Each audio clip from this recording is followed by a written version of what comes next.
Hello and welcome to the Comic Cave. I'm Ramsey, aka Captain Away, and today I'm looking at the 2018 to 2019 series Spider-Gwen Ghost-Spider. And the 2019 to 2020 series just called Ghost-Spider. They're the same series really, it just got rebooted with a different name for no real reason. Last year I covered the first Spider-Gwen series. Well, really, first two series, as that was also split into two series for no real reason. Look, comics can be needlessly complicated, you guys, but that's why I'm here. Sort of.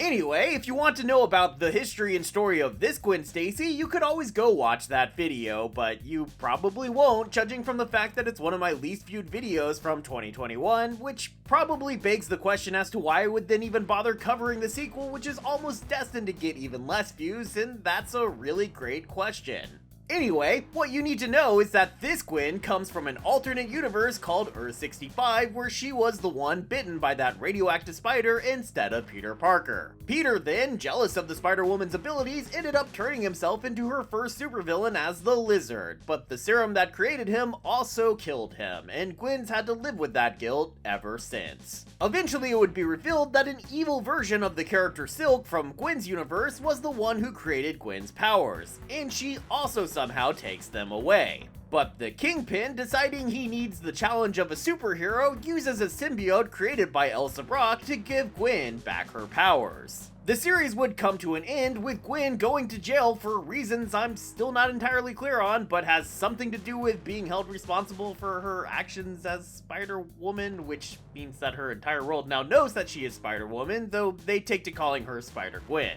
But she's still not willing to give up on her superhero life, so the door was left open for someone else to come in and tell stories about the character. So enter novelist Seanan McGuire, who would come to work on these two series with three different artists, but otherwise mostly the same creative team, and who I'm at least more familiar with by her pseudonym of Mara Grant for her zombie newsflash series like Feed and Deadline, but who has apparently written a ton of novels.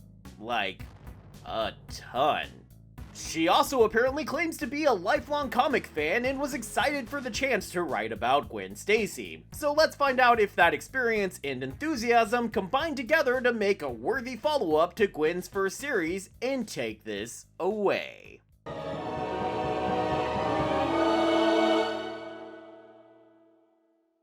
The comic opens on a billboard for Nightmare at the Nightclub, which I didn't realize until, like, the second series here was a band name and most likely intended to be the Earth 65 equivalent of Panic at the Disco, cause I guess that's a band that kids like? Gwen is enjoying the freedom of swinging around town in our opening story here, but it should be noted that a good half of this first issue is actually just part of a video Marvel put up as a promo for their Spider-Geddon event, the probably unnecessary sequel to Spider-Verse, which was the event that introduced Spider-Gwen to the world in the first place. So it's probably only fitting that the entire first arc of this comic sees Gwen joining up with her fellow spiders from across the multiverse to participate in Spider-Geddon. So after stopping a mugging and grabbing some chow with her old pal Harry Osborn, no longer a lizard man or a green goblin, just a good friend, she finds herself meeting up with everyone's favorite spider pig, Spider-Ham. He's appeared in her universe to warn her about the Inheritors, otherwise known as the evil steampunk vampires that served as the enemies of the Spider-Verse. So they go off to deal with that, which will definitely have to be its own video at some point, and our series picks up again during that story with Gwen finding herself falling through the multiverse with no control, as the universe-hopping watch she stole from the Inheritors during Spider-Verse and had during her first series is now gone. When she finally lands in a world, she's desperate to get back to the fight, but the only clue she has as to where to find the technology to do that is a sign pointing her to Oscorp.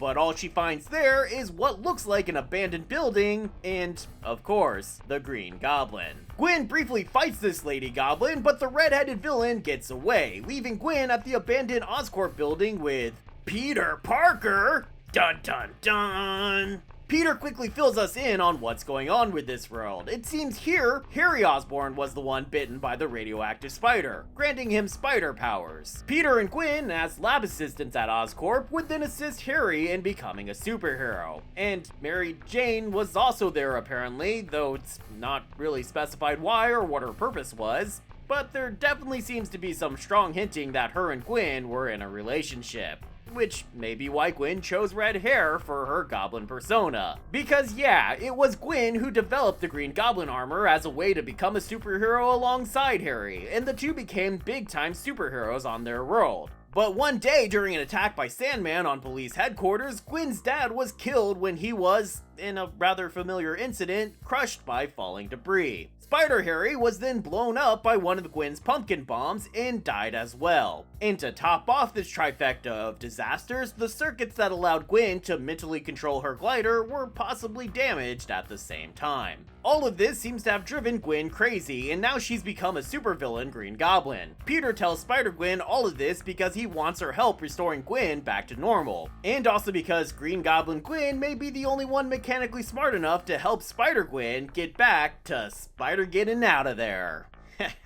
Yeah, you knew I was gonna make that joke eventually, right? Right. So Gwen reluctantly agrees to help, but she's not enough on her own, so they go to seek further help from Mary Jane. And then Mary Jane brings Gwen to see Betty Brant and Glory Grant, who on this world are investigative reporters for the Daily Bugle, and who have been trying to prove Gwen is the Goblin and track down her secret villain lair. One of the spots they've been suspecting as her lair is a warehouse that Spider-Gwen recognizes as the place where her band practices on her Earth. So everyone heads to the warehouse, and sure enough, that's where the Goblin has been hiding. The fight between the two Gwens is again pretty brief, with Gobby Gwen just kinda stopping fighting almost immediately after just being talked at by both Gwen and MJ for a couple minutes. So, just no one's ever tried just talking to her before?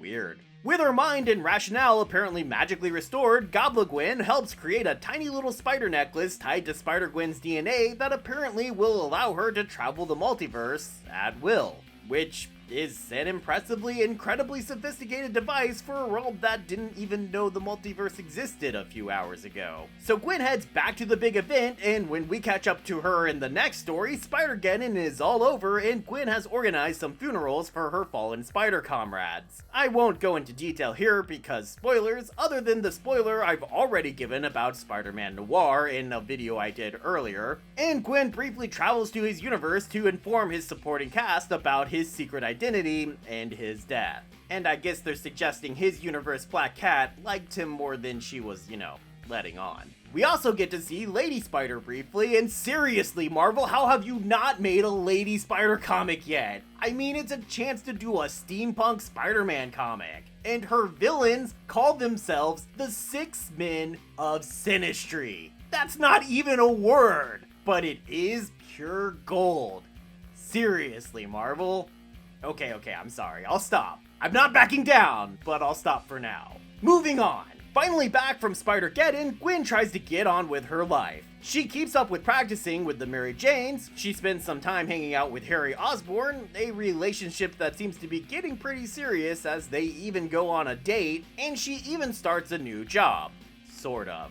After some lady on a rooftop asks her to find her purse, which she manages to do by sending out some of the little spiders her symbiote suit is made of, and the lady, in gratitude, pays her, Gwen gets the idea to have her ex-roommate Betty make her a website so she can offer her spider services for odd jobs. Which will then be a thing that technically exists in this series, but won't really actually come up a whole lot. But everything's not exactly coming up Gwen. She keeps getting really strong headaches that have even on occasion knocked her out. And while eating seems to help, nothing's making them go away entirely. She's also having trouble getting into college, what with the entire world knowing that she's Spider-Woman, or Spider-Gwen, or whatever name they want to call her. Although that seems to be more because she doesn't want to go to college while being famous than it seems to be about anything else. To make matters worse, after stopping a robbery, a gang seems to want to remove her from the equation altogether, and their gang leader, in a dramatic shot, declares that they're going to take her down. Are we supposed to know who this guy is? Because it was kind of treated like a big reveal, like we were supposed to recognize him or something? I don't know. I mean, I guess that technically we learn later that he's John Jameson, son of Daily Bugle publisher J. Jonah Jameson, and who longtime Spidey fans might also know as the Man-Wolf. It's like a like a wolf man, but backwards, kinda. And it seems he's a wolf man, or man-wolf, or whatever you want to call it, in Gwen's universe as well. But here, he's used his man-wolf powers to make himself into a gang leader. Together with the Earth-65 Miles Warren, more on him later, they plan a couple surprise attacks on her. The first time is for her as Spider-Woman when they lure her in with a tape player playing some recorded screams for help. I'm still not sure why her spider sense didn't go off to warn her of the attack here, but I'm sure it's more than plot convenience. The second time is for her as just Gwen, when they plant a bomb in the building at a Mary Jane show. And though Gwen's able to protect her bandmates before it explodes by building a web wall, the audience members aren't so lucky and are left wounded or, possibly worse. And that includes Harry. So now, pretty angry, Gwen uses her new sleuthing skills, by which I mean that a cop at her dad's precinct basically tells her everything, to track down members of this gang that can be identified by the crescent moon patches they wear on their arms. And that leads her to Man-Wolf.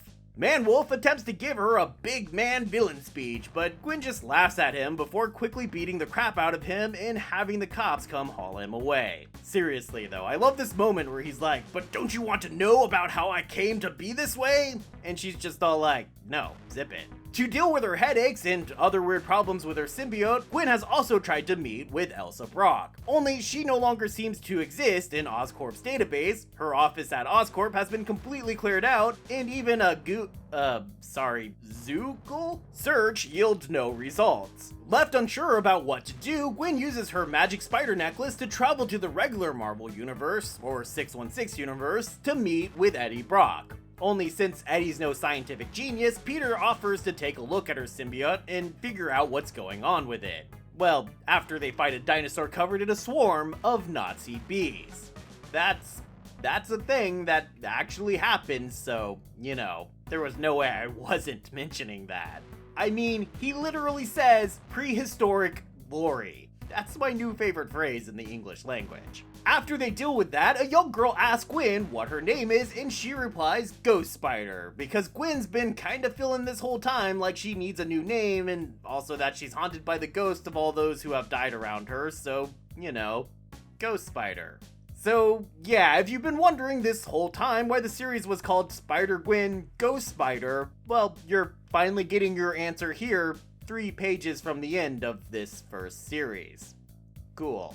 It turns out that the problem with her symbiote is that it craves cellulose for sustenance, so even though Gwen's been eating extra to feed it, it hasn't been getting the food it needs. So, following Pete's recommendation, she takes to eating kale chips, which, yeah, you're right, Gwen, that probably tastes actually even worse than wood chips. Ugh, kale. Gwen also had the idea to start commuting to school, and by commuting, I mean commuting to a literal another universe. So Gwen enrolls at Empire State University, where Peter works, and being in the 616 universe, they're pretty used to dealing with all sorts of space aliens and dimension travelers, so her situation isn't really anything new. Though I'm not really sure how she's planning on transferring any credits or degrees back to her universe, but one thing at a time, I guess. So Gwen begins attending school in main Marvel Universe, New York, where she quickly befriends a couple of her fellow students and immediately attracts the attention of Miles Warren, who is teaching at ESU under an assumed identity.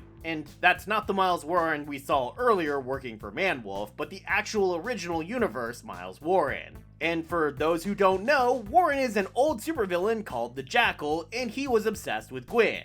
After she died, he made a clone of her and of Spider-Man, and that would eventually lead to the Clone Saga and various other problems. And I have to say, given his obsession with Gwen, his absence from the previous series was fairly notable, and also given what we now know about Spider-Gwen's creators, having a major villain for this new series be a creepy stalker type who feels he basically owns Gwen seems not only fitting, but perhaps even necessary. In that vein, Warren's creepy spying on her extends beyond just himself, as it seems he's hired one of Gwen's new friends, Benji, to track Gwen and report back to him. Turns out, Benji's agreed to be part of this because she wants in on some formula Warren is making to transform into a giant monster person version of I don't know what that is. A rat, maybe? but I don't know if it is or isn't supposed to be the same kind of rat monster person that we saw Gwen and Spider-Man fighting earlier. But look how freaking cute. Who's a cute rat monster? Yes, you are. I'ma call you Splinter. Ahem. Where was I? Warren has his own formula that he's mixed with Jackal DNA so he can turn into a Jackal Man now instead of just putting on a silly costume. After Benji manages to discover that Gwen is coming through from another dimension, Warren decides he doesn't need Benji anymore and seems to kill her. Although her fate never seems to be quite revealed before the series ends. Whoops. He then follows Gwen as she leaves campus one day through a portal into her universe, but once there he's unable to track her down. So he ends up going with some of those Crescent Moon gang members who take him to meet with his Earth-65 counterpart, who has developed some kind of knockout gas that works on Gwen's symbiote. So they plan a trap for her and capture her with the gas, and once they have her, Jackal similarly decides he doesn't need this other Warren anymore and straight up rips out his throat. You're one messed up dude, Jackal. But MJ, angry at Gwen for missing band practice, tracks Gwen by her phone and the entire band suddenly shows up to the warehouse where Gwen is captured. Jackal starts to attack them, but with them in danger, Gwen's powers suddenly kick back on and she breaks free and webs him up. But while she's talking to MJ and her bandmates, Jackal breaks free and gets away. And I think it's notable that one of the last things Gwen says is that he took her universe-traveling necklace. And with him missing, that seems it should mean that she can't travel between worlds anymore, but then we just go straight to her doing exactly that.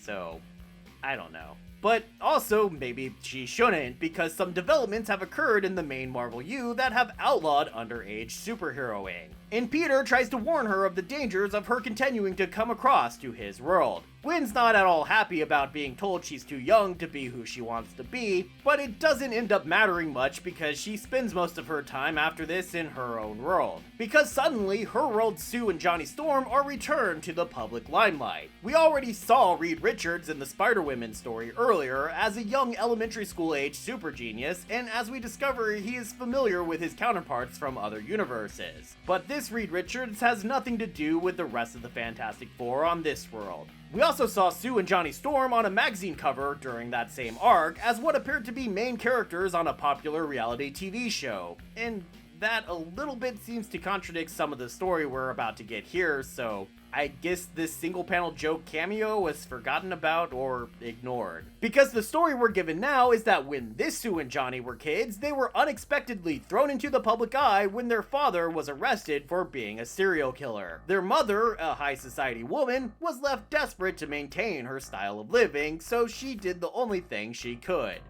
She exploited her children for profit. Making use of what would have been at the time the burgeoning realm of social media and the general attractiveness of her kids, she launched the two Storms into influencer stardom, until they seem to have become just two more vapid, self-obsessed social celebrities, which is the fate of anyone who's an influencer, am I right, guys?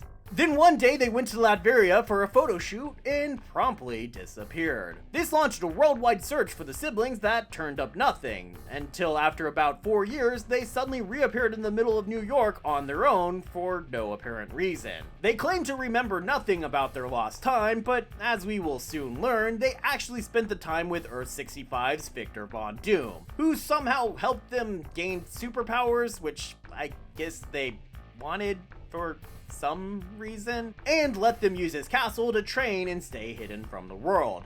But eventually Sue seems to have become a bit of a psychopath and possibly killed Doom. And with him out of the way, I guess they decided it was finally time to return. So back in New York now, they apparently announced their powers on social media and start out by asking for a team up with Spider-Gwen so she can show them the rules of being a superhero in the city and stopping bad guys like the Man-Beast gang. But almost immediately after their first successful crime bust together, they instead tried to kill her, saying New York isn't big enough for 3 superheroes. Because I guess they don't read Marvel comics, so they're unaware of the fact that New York is apparently big enough for, like, a million superheroes. Before managing to kill her, though, they have a change of heart and just demand that she leaves the city to them and stop operating as a spider hero. And for good measure, threaten to release a video they doctored of Gwen stealing the drugs from the bus the three did earlier. Gwen decides to go ahead and take them up on the offer, and the series ends with her leaving her Earth for an unspecified amount of time to go find herself or something along those lines. And that's it. That's the whole comic, so that's also time for the breakdown.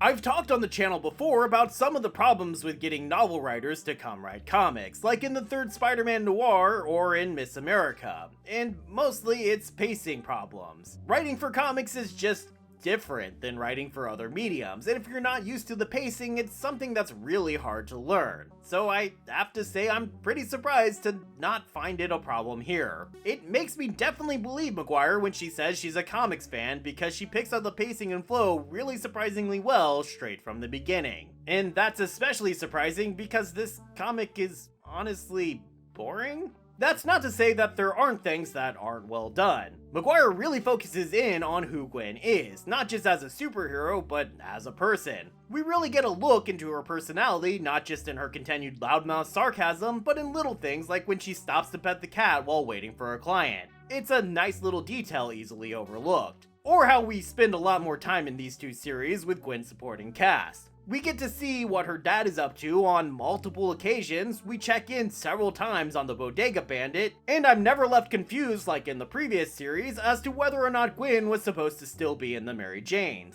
And to be perfectly fair to this series, it wasn't exactly like a lot was going on in the original two series either. Gwen's story has always been pretty spastic and unfocused and a bit meandering, so in that sense this comic does feel very much like a fitting follow-up to that first series. Normally I would expect to find a series being taken over by a different creative team better or worse than it was before, but it just ends up instead feeling about the same. So what that means is I'm giving this a series recommendation level of medium.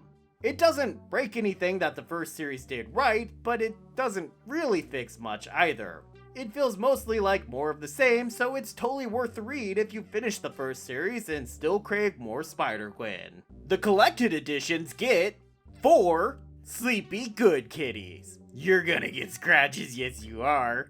So, yeah, that's basically a good thing. And it breaks down just as you would definitely expect. Volume 2 is the only one here with 6 issues, the rest have 5. Although in the case of Volume 1, that 5th issue is actually just a comic book version of that Spider-Geddon tie-in video I mentioned, which basically means that we get the first issue twice in the same volume, which is admittedly kind of weird. But all but the last of these 4 volumes contain bonus covers, they all contain some great bonus in-progress art, and the last volume contains a farewell from most of the creative team. So really, they're all about even and all perfectly fine.